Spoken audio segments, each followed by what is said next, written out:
You're listening to the Public Health Entrepreneurs Podcast with your host, Dr. Charlotte Huntley. Greetings, everyone, and thank you for joining me on this episode. I'm going to be answering a question that I've received several times. The question is, can you start a business without a website? I think it's a great question, and I'm happy to dive into it with you on this episode and share my perspective. On this podcast, we explore topics of interest for professionals at this intersection of public health and entrepreneurship. So this is a perfect question that falls in that category. My name is Dr. Charlotte Huntley, and I'm very excited that you've decided to join me on this episode. I'm a public health entrepreneur with over 25 years of experience in healthcare and in public health, and I've been podcasting since 2017. I've helped a lot of entrepreneurs along the way, and I'm happy to help you with some insights on this episode. So let's dive into this question. Can I start a business without a website? I love the question. And the first part of my answer is really, it depends. Depends on the situation. The short answer is yes, you can. So let me share, because I've seen both sides of this sort of answer. So I've coached a lot of entrepreneurs over the years and worked with so many, and I've seen so many different scenarios. So there's no one size fits all answer for everyone, as you might imagine. But let me just give you a few things to consider so that you can decide for yourself. I've watched entrepreneurs getting started. Now, when we start our business, I'm thinking right now about consulting. If you're getting started, and I've seen people do this. They build a website, or they have the idea for starting a business. I'm going to start consulting. I'm going to offer this service. I'm going to address this challenge. They start a website and they list all of these products and services that they're going to offer in their new business. And then they start to go out and talk to people about it and share, their website. And after a while, they either will get frustrated because they're not getting any clients, and they're not sure what's wrong, and they'll go back and then rebrand and spend a lot of money and time. The initial time, and then several months in, nothing happens, and they rebrand, and then they keep on doing this for a while, and then if things don't take off, they get frustrated and just let it go. I've seen that happen multiple times. It's not that you don't have a great business idea or you're not cut out for this. I think sometimes what I see is that we have an idea of what we want to do, but we have to, just like in other scientific settings, we have to validate that. We have to test it, make sure that it's what our clients are willing to pay for and what they will want to, the solution to their problem, that, the solution we're offering is a service or something that they're willing to invest in. They want to have that problem solved. Because you probably are aware, a lot of times our clients or potential clients may have a problem. We may have a great solution, but they may not be motivated. This may not be the top problem on their list to solve. It may be one of many problems that they're facing, and maybe this one is not the highest priority. It doesn't mean it's not important or your solution is not a good one. It depends on the priority for the client.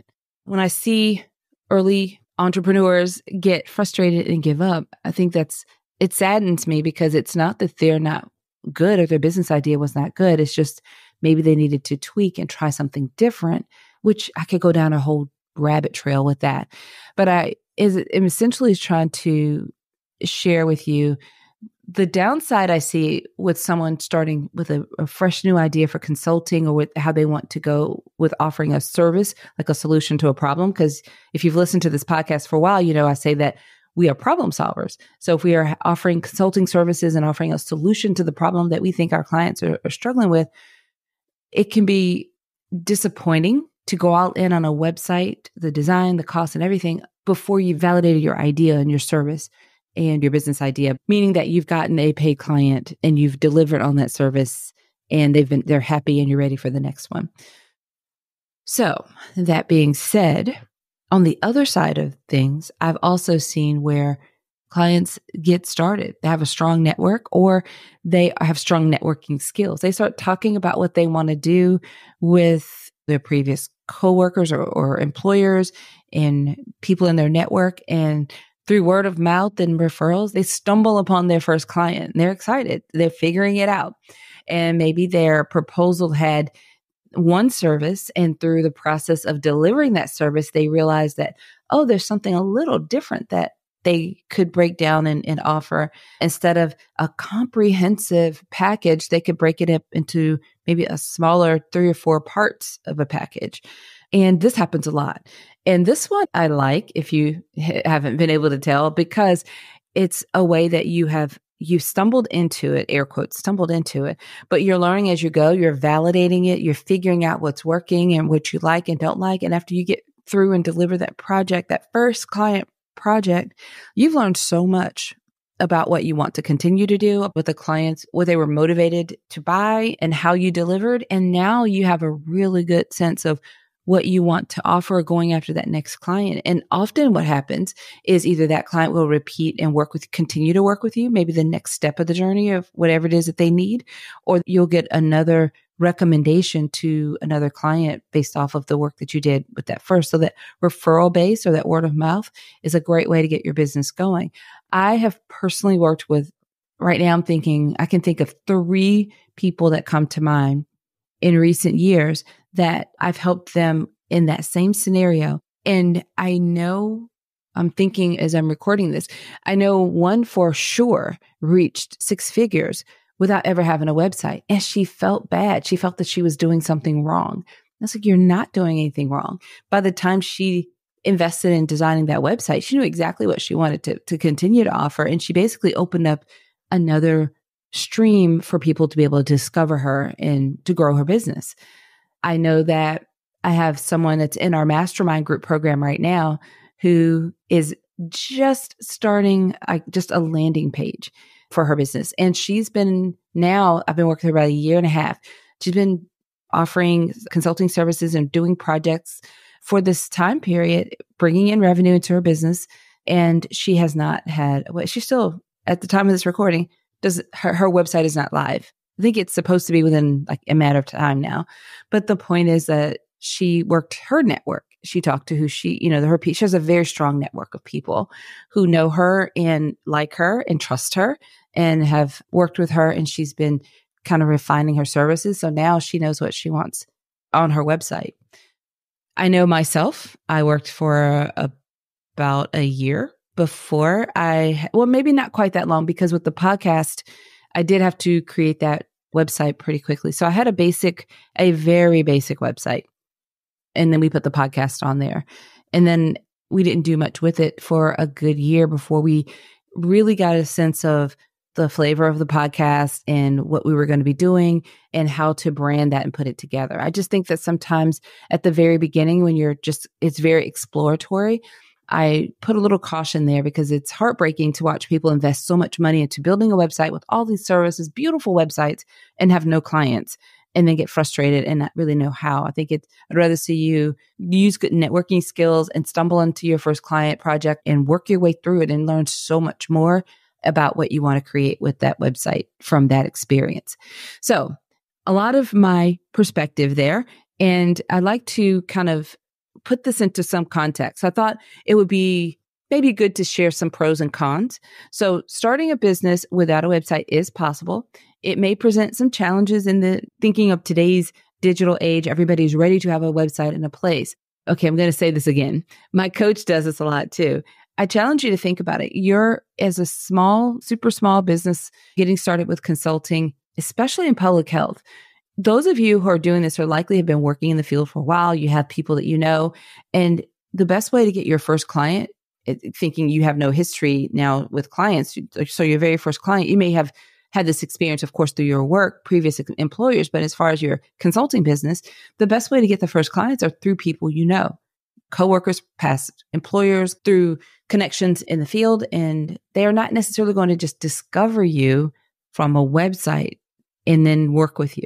A lot of times they're coming through someone else initially. And so I think that, anyway, factor that in as you're considering this, okay? So here are some pros and cons. I'll start with the pros of starting without a website. You have much lower initial costs because it is very costly to have your website designed and optimized. And not saying that it's not worth it, but that's something to consider. So it does lower your initial costs. It helps you focus on in-person networking and local connections. I recently had a series on networking at conferences before, during, and after the conference on this podcast. And I talk a lot about networking on this podcast. So I think that there's a lot that you're able to focus on in terms of in-person networking and local connections to at the beginning, especially without a website. And then the simplicity in the early stages. So many times what we think we're going to start with and what we want to start with, once we actually get into action and get a first client or two, we end up pivoting quickly into what we actually are settling in on in our business. So it does simplify the early stages in terms of starting, the pros of starting without a website. Now, here are the cons, okay? If you are starting without a website, it does limit your online visibility. That, depending on your circumstances and situation and what you're offering, could be a real limitation. Because although I'm on the team of networking and who you know, there are a lot of problems that are solved by how we Google. We go to Google and we type in questions and into the search engine what we're looking for because we have a problem. We're trying to find a solution to it. And if you, depending on that service you're offering, if it's an optimized website and you're serving up to people who are looking for that solution, then having a website and that visibility to people who are online right out the gate, that's a real limitation to consider. That's a con. Another one is the potential credibility concerns. So sometimes having a website can yield more credibility. People feel like, okay, well, you don't even have a website. What are you doing? Are you really a business owner? And aside from the sort of surface level, we need a website to feel legitimate. That's not what I mean. It's just when a business wants to do business with you, with your business, and you do have a website, that does raise your level of credibility in their eyes as you're getting established with those initial clients. Okay, so I won't go back to the pros again because I already listed that, but I want to so bad. It could potentially be, this is a con. Okay, so that potential credibility concern. And then another con is missed opportunity from information sharing and client acquisition. So if you're working with a client and they are then talking to someone else about your services and they want to share, then not having a website could be a missed opportunity, because that does happen. Your clients will, in their own circle and networks, want to share about what you do. And the first thing they'll want to do is be able to share your website. So those are some pros and cons. I will also throw in another category of some alternative strategies. I think this is worth mentioning here because if you haven't guessed already, I'm going to talk about LinkedIn. I am such a fan of LinkedIn and being able to optimize that platform because, again, I've seen many people, and I've even worked with these entrepreneurs to get started and really optimizing your LinkedIn profile to help serve as a platform, a way of connecting and for people to be able to share about you and your business in that way. So you can use LinkedIn and optimize that for yourself, for your personal profile. And I would start right there because it is your personal profile. If you want to create one for your business, I mean, I guess you could do that. But I really think that just it's the sheer networking, getting to know people and sharing about what you do and how you could potentially help them, you could really optimize your personal profile and use that as an alternative for getting started and a way for connecting with more people. I think that some people use some other platforms. So I'm going to say here, you can create a simple landing page with basic contact information.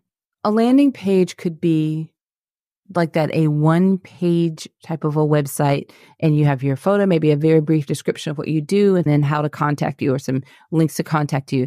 Just a one page. There's no menu of services and all these places to click around on. It's just a landing page where you can collect their information and follow up with them.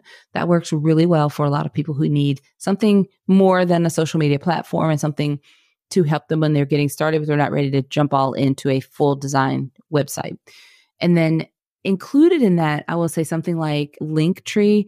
A lot of people use that, and there's some similar tools. You can just look up Linktree to see what I'm talking about, but there's similar tools to that where you have a URL and people have options for they could click and schedule a meeting with you or download something that you want to offer to them or learn a little bit more about you and how to connect with you. That's also a very good way that I've seen people getting started go one step maybe above or in addition to like their LinkedIn profile, is having a way for people to connect with them and schedule an appointment or meeting or share some information. This can be a nice alternative strategy to starting with a website, especially when you're in the testing phase. Please don't misunderstand. I'm not saying it's not important. You don't ever need a website. I do have a website. It is very important to have a website. But when you're just getting started, especially in the initial phase, when you're testing and refining and tweaking and trying to figure out what it is you're going to do, I think that there's some pros and cons as I've gone over, and then some alternative strategies that may be appealing to you.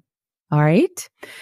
Well, I'm curious to know what your next steps will be. You may have already started if that's the case, if you already have a business, at what point did you create your website? I'm just curious. And then, do you even have a website now? I would love to be able to hear from you right now. So if you find this post on social media, if you're on the show notes page, type a comment in there. I'd love to be able to hear your thoughts and feedback on this. But regardless of your situation, I do hope that you now feel a little less stressed about the overall topic. Before we go, I'd like to remind you about our amazing mastermind group program. I did mention it a little bit earlier. It is best suited for established entrepreneurs, where we work together online and also gather together in person for a 2-day retreat. And we do this twice a year. Enrollment is only open in June and December, and only to people who have submitted an application. So our next enrollment period and opportunity is coming up at the time of this recording very soon. If you'd like to know more, then please visit our website, speaking of websites, publichealthentrepreneurs.com. And from there, click on Mastermind from the menu. And if you're interested, submit an application so that we can follow up with you and answer all of your questions and see if it's a good fit. All right, everyone. Until next time, have a fantastic rest of your day. Thank you for listening. Visit publichealthentrepreneurs.com to learn more.